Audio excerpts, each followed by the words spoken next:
Morning, everyone. Wow, this is really a huge crowd. I'm sorry, Pak Freddy, I have to use English because my English teacher said that your English is getting rusty. No, you have to practice it. Well, I really feel very honored to be here. Thank you, TEDx Tugu Pahlawan, for the opportunity. And I really like these young people. But before I start, just a little bit introduction about myself. I am 35 years old. I repeat, 35 years old, mentally. But I'm actually 65 physically.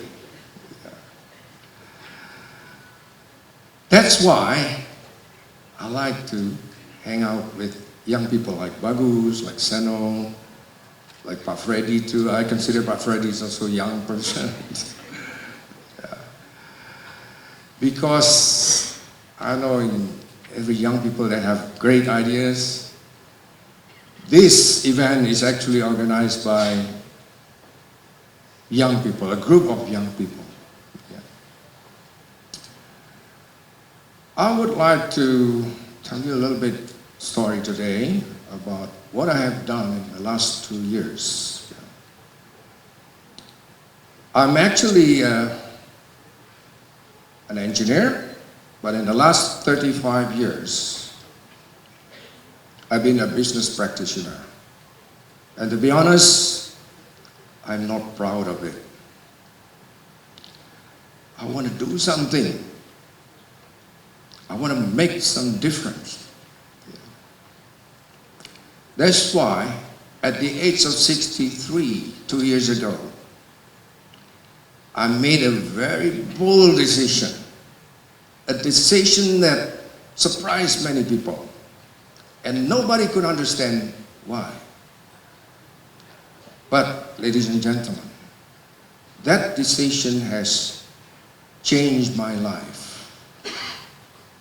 And that's why today, I would like to share with you my story. That it is not too late to change your life. Now let me start with giving you some problems. Now I want to show you some pictures of problems we are facing. Do you notice that we have a lot of problems all around us? Indonesia is facing these problems. Poverty, people has no proper housing.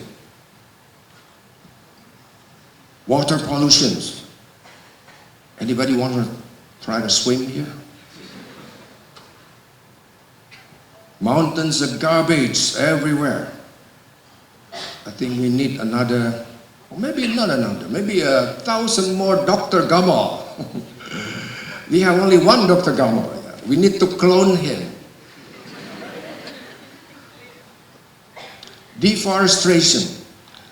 You know, Indonesia has the largest deforestation rate in the world, overshooting Brazil. Carolina, we win now.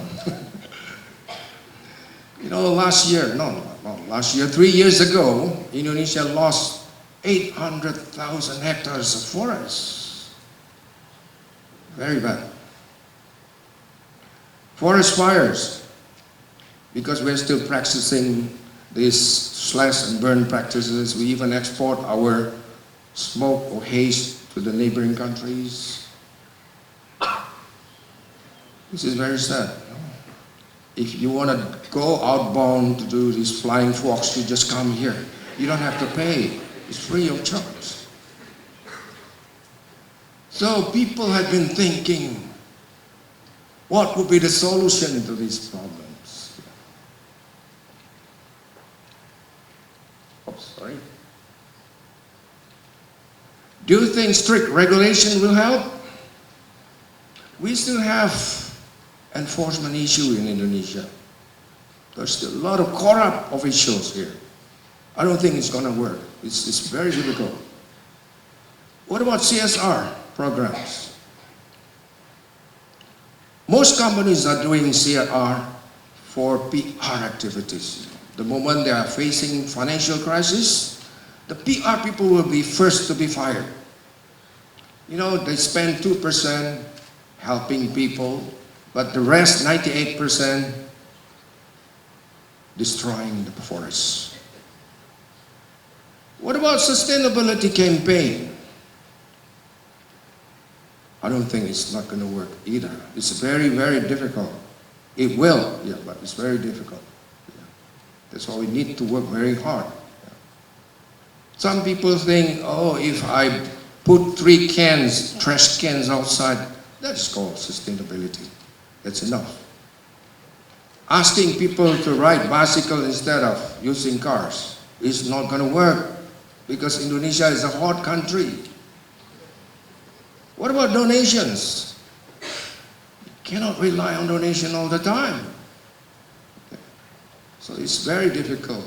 So what will be the best solutions? What about entrepreneurship? Go to Ciputra University. You know, entrepreneurship, what does it mean? Changing problems into opportunity, to business opportunities. Well, many people blame that all these problems are caused by business people. You know, they destroy the forest, they pollute the air, they pollute the water, they exploit the natural resources, all those caused by business people. Yeah, those are the business people who only care about profit. Profit, profit, profit. Nothing else. If you see them, you can see a dollar sign here. Yeah, true. But what about, on the other hand, those problems with the acid rain, problem with the, the ozone layers? Remember at one time? We were so worried there's a big hole in the ozone layers, the plastic soups. Yeah. Who are the ones who help this problem? Those are entrepreneurs. They came up with new designs and they commercialized them. Those are entrepreneurs. Yeah. So entrepreneurship can be part of the solutions, not always part of the problems.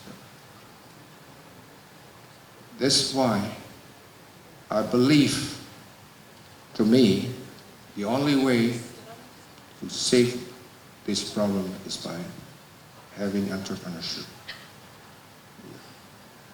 Changing, it's like a magician, you know, an entrepreneur, and there is a problem, you can change it to a business opportunity. I gave an opportunity to my friend. He changed it to a problem.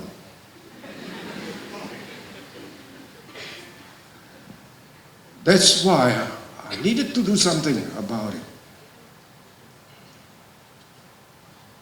That's why I told you that I made a bold decision. And what was that bold decision? That bold decision was going back to school. Of course, before I go, I have to consult with a lot of people. And the very first people that I consulted was my friend. Yeah. When I told them, they shocked to death. Are you sure? You are 63, come on. Yeah. What are you trying to prove? I said, I just want to enjoy life. Yeah. I want to, have reincarnation process. Oh, this is not reincarnation, that is recycling. Come on. Yeah. When I hang out with these people, my mindset is polluted. Because they talk about illness, disease. I have pain here, I have pain there. And they show me a newspaper, this guy just died 64. Oh, I'm 63 now. So, so I try to avoid. See, I finally flew to UK on the day when I arrived at the airport. I saw a long line of people. I was lining up, and this officer guy said, "Okay, sir, would you like to go to that line?" Because he thought I was a businessman. And there was a line for businessmen which is much shorter. So I went there, and the officer processed my passport. "Are you a student?" But thank God, he didn't send me back to that long line. He stamped and let me go. Oh, thank you very much. Unlike UK. The moment I walked into the class for the very first time, some student looked at me. Who the hell is this guy? What is he doing? And I overheard some of them saying, "Do we have a Chinese professor today?" He thought I was a professor from China. Well, anyway, I like very much. And then I graduated. Yeah. And I picked UK because they are very good at sustainability course. Now, let me ask you, what is sustainability? A lot of people, they don't even understand what sustainability is. Okay. Sustainability, that means things that keep going and sustain themselves. So sustainable development is a development that meets the needs of the present without compromising the ability for the future generations to meet their own needs. So that's why we need to think of our future generations. We cannot just think of present generations. You know, Indonesia produced oil. I remember not very long ago, 1980, we produced 1.6 million barrels of oil per day. But now how much oil that we produce? Only half of it. And very soon we'll be running out. So that's why we need desperately sustainability. That's why we need to pass along this sustainability concept to everybody. I'm glad that I practice this triple P. Planet, profit. Planet, people, and profit. Or people, planet, and profit. I always put profit at the back. You know, this is my company in Singapore. I put this logo at the back because I added some products in the green products. And one of them is, this is FGD. Remember I told you about acid rains?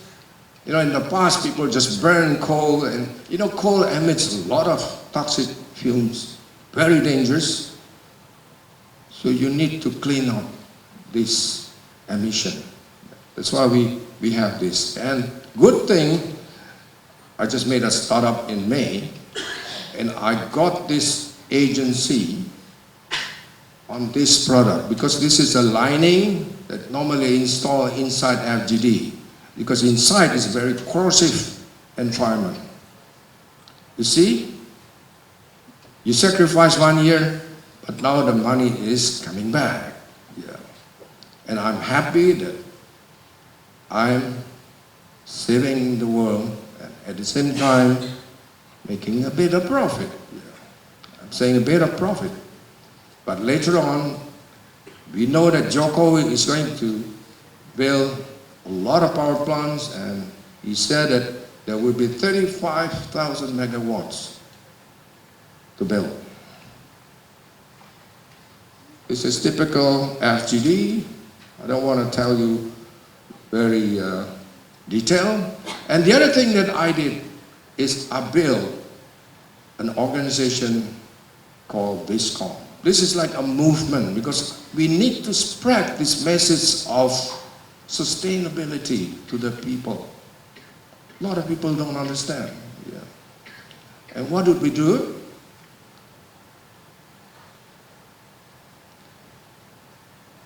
Do you recognize this person? Mas Bagus. He was actually the first person that I consulted before I founded BISCOM. Actually, the name BISCOM was coined by Mas Bagus. Isn't that right? He said yes. So we have a vision that BISCOM International will be a place where we can share, where we can learn, where we can collaborate. All the stakeholders, the business people, the academia, the government officials, the professionals, where we can help spread this sustainability message. This is our first seminar. We had this, I think we have 3 speakers. One of the speakers is Frank. He's from Holland, and he has a technology to convert plastic to oil. This is the second. We have this Kei Hiramine. He's the Japanese-born American. He's giving us explanation about how to build this social enterprise. The third, we work with the World Bank.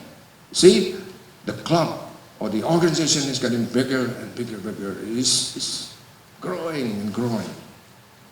I won't tell you all of the, because in 1 year we organized 15 big seminars. This is the 13, this is the 14, so the audience size is growing. The first one was only maybe 100. This was the last one, 400 people. So BISCOM is helping to spread sustainability. And we want that people change their lifestyles to be a sustainable lifestyles and hone their entrepreneurship skills. I want to quote this one said by Mahatma Gandhi, that earth provides enough for every man's need, but not for every man's greed. Thank you very much.